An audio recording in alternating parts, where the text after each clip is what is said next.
El cardenal quería invitarnos a reflexionar sobre un texto del libro de los Hechos que vamos a leer y él después nos va a decir unas palabras sobre esto. Pablo y Silas llegaron a Tesalónica, donde los judíos tenían una sinagoga. Pablo se dirigió a ellos y discutió durante 3 sábados basándose en la Escritura. Explicaba los textos y demostraba que el Mesías debía sufrir y resucitar de entre los muertos. Y el Mesías, afirmaba, es este Jesús que yo les anuncio. Algunos se convencieron y se unieron al grupo de Pablo y de Silas. Llenos de envidia, los judíos reunieron un grupo de gente de la calle y promovieron un alboroto sembrando la agitación en la ciudad.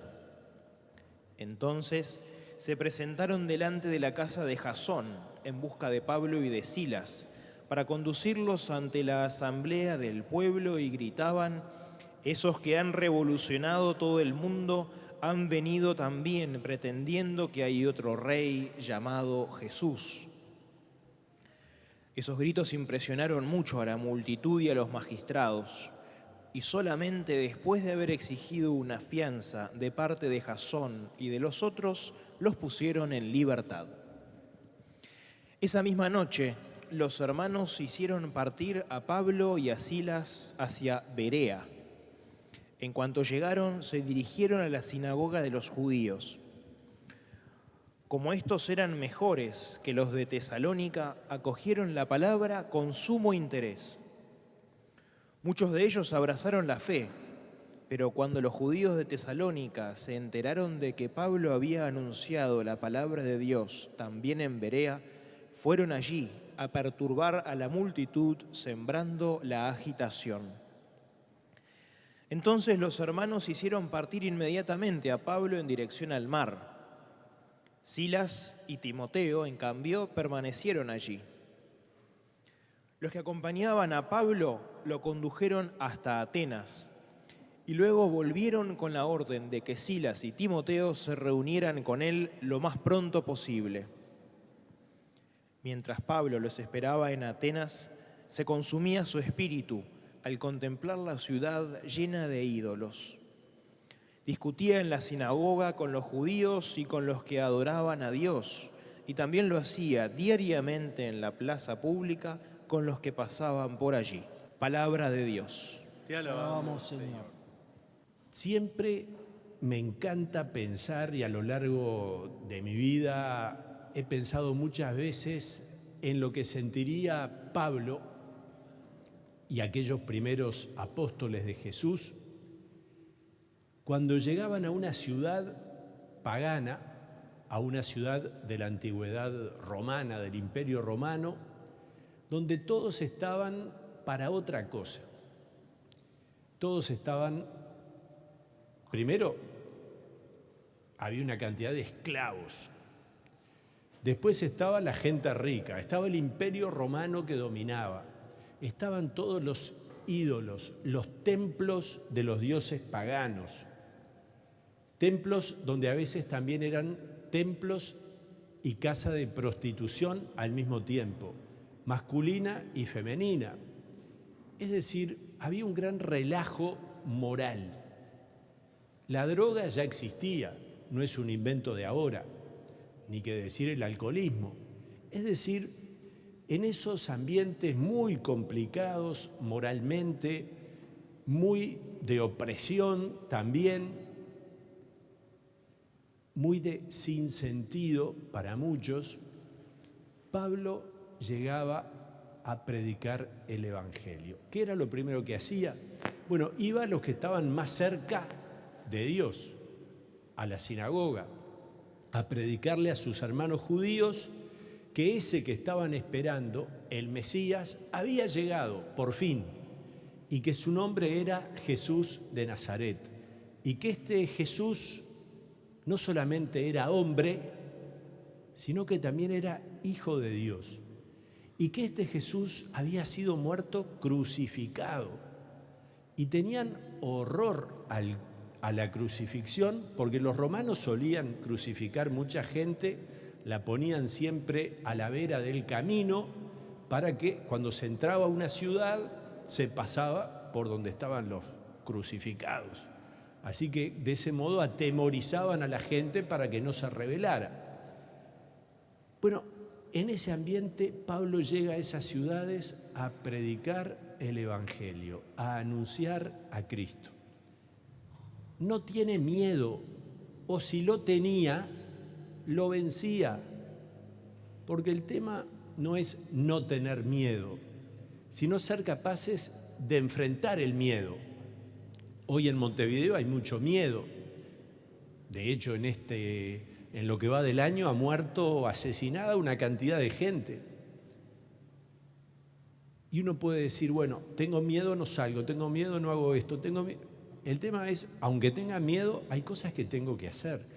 Pablo, no sé si tenía o no tenía miedo, pero iba y anunciaba.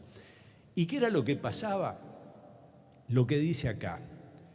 Los judíos muchas veces lo rechazaban muchos, otros sí lo aceptaban a Jesús y aceptaban el mensaje y se convertían y pasaban a ser cristianos. Y además, junto a las sinagogas, participando, pero sin terminar de hacerse judíos, había siempre un grupo que se llamaba los prosélitos.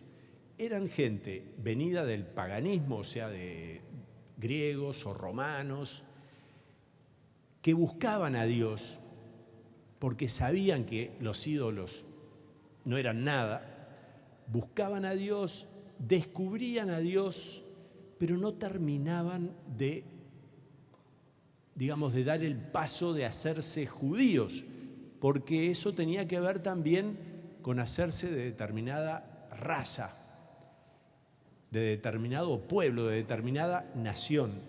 Por eso, cuando Pablo anuncia que Cristo ha muerto por todos los hombres y que para todos es la salvación y que no hay que hacerse judío para hacerse cristiano, porque Cristo vino a liberarnos y el mensaje de Cristo es universal, no hay varón ni mujer, esclavo ni libre, griego o judío, todos somos uno en Cristo Jesús.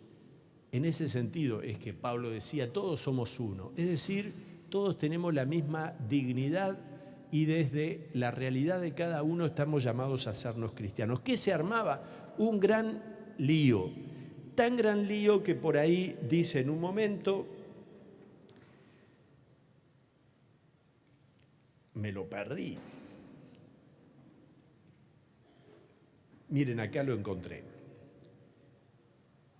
Esta gente va a buscar a Pablo y a Silas, no lo encuentran y dicen ante la asamblea del pueblo, esos que han revolucionado todo el mundo han venido también pretendiendo que hay otro rey llamado Jesús. Ese es el punto. Es decir, Pablo y sus compañeros cristianos llegaban a las ciudades paganas del Imperio Romano y revolucionaban todo, no por el hecho de hacer lío por hacer lío, sino por anunciar a Jesús. Y el anuncio de Jesús toca los corazones de las personas que se abren a este anuncio, movidas por el Espíritu Santo, y si la toca de verdad, cambia la vida. Imagínense lo que era cuando fue a Éfeso y estaba el gran templo de Artemisa, la diosa pagana, y allí son los fabricantes de las estatuitas de Artemisa que van a protestar porque se les acaba el negocio, pero en realidad se acababan varios negocios cuando llegaba el Evangelio. Se acababa toda la oscuridad que suponía la prostitución, la droga, la esclavitud, el tratar al otro como una cosa. Todo eso cambiaba porque cambiaban los corazones y eso mucha gente no lo podía bancar. Y después, para no extenderme, Pablo vieron que sigue viaje, llega a Atenas y dice ahí,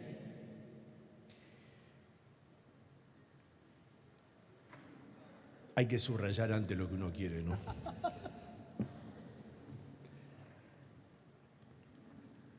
Mientras Pablo, dice la palabra de Dios, mientras Pablo los esperaba en Atenas, se consumía su espíritu al contemplar la ciudad llena de ídolos.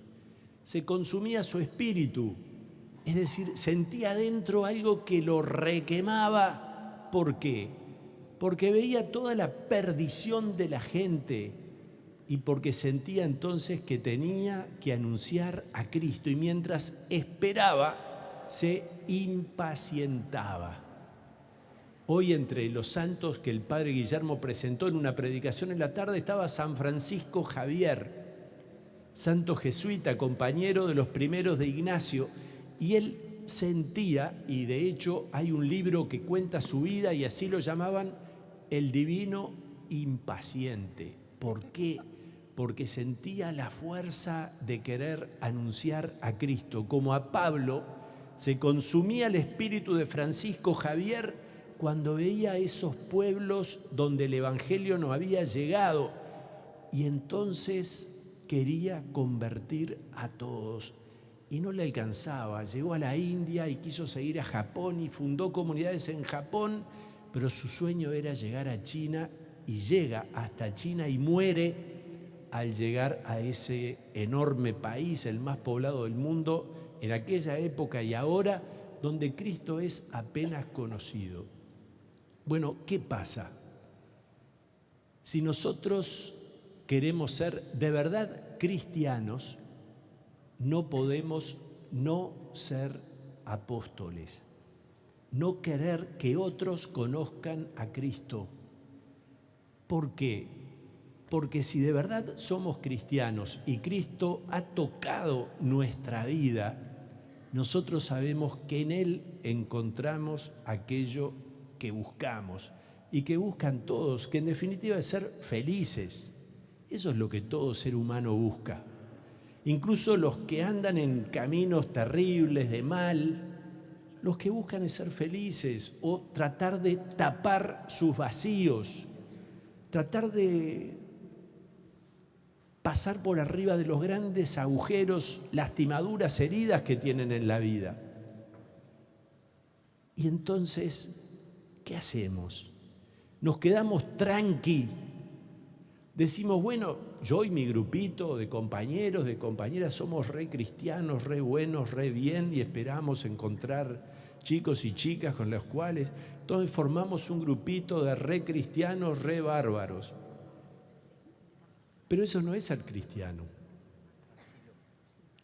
Ser cristiano no es nunca formar un gueto, formar un encierro de gente buena, menos cuando nos lo creemos y cuando pretendemos hacer un club de perfectitos entre nosotros porque somos genios, bárbaros. Ahí terminamos en el peor de los pecados, que es la soberbia, porque es el pecado del espíritu. Nosotros los cra, los demás pobres perdidos. Pero resulta que después descubrimos que tan cra no somos, porque también dentro nuestro bullen deseos, envidia, celos, orgullo. Entonces el tema no es formar un grupito de gente buena, de gente perfecta, de gente bien. No. El tema es sentir en el corazón que Cristo, que ha tocado mi vida, que me perdona, que se acerca a mis heridas y las sana, que se acerca a mis fragilidades y me fortalece, ese Cristo que me salva y que es capaz de dar sentido a mi vida, de dar un sentido al dolor. De repente muchos de ustedes, el otro día estuve con un muchacho que me decía, mirá, lo que pasa es que a mí, ya un muchacho medio grande, a mí nunca me pasó nada en la vida. Y ahora estaba enfrentando un dolor grandote y decía, es la primera vez que me pasa algo. Y ya tenía unos cuantos añitos. Pero tal vez muchos de nosotros nos han pasado cosas grandes. Y entonces ahí encontramos que en Cristo el Señor nos ilumina, nos consuela, nos fortalece, nos salva. Bueno, se conmovía su espíritu. Ojalá que nosotros sintamos que nuestro espíritu también se conmueve frente a una realidad del Uruguay difícil. Y voy a decir algo que se ha dicho poco y no es para salir asustados ni es para asustarnos, pero en este Uruguay se ha tirado gente a los chanchos. Muertos, esperemos. Fue algo que se dijo y después no se le quiso dar mucha bolilla. Pero el otro día fui a la cárcel a visitar a un muchacho al que le habían matado al hijo. Este muchacho está preso. Y me recordó eso, que yo lo había leído, dicho por el subsecretario del Ministerio del Interior, no por otro. Dijo, sí, acá hay uno que era el que tiraba los cadáveres a los chanchos, porque el chancho roe hasta el hueso, lo único que queda es la dentadura. Miren ustedes, eso ha pasado acá, pero ¿por qué pasa una cosa tan terrible? Estoy contando lo más horrible que he escuchado.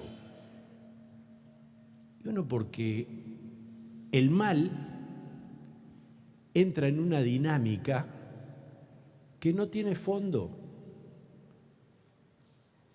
¿Cuál es el tema?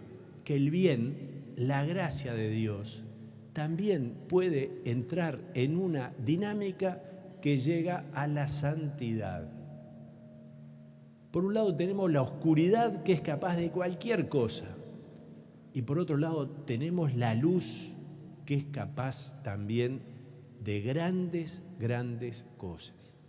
Bueno, ahí está nuestra vida, ahí está ojalá también el sentir fuerte dentro nuestro que hay que anunciar a Cristo, que hay que contagiar a otros, que hay que testimoniar a Jesucristo.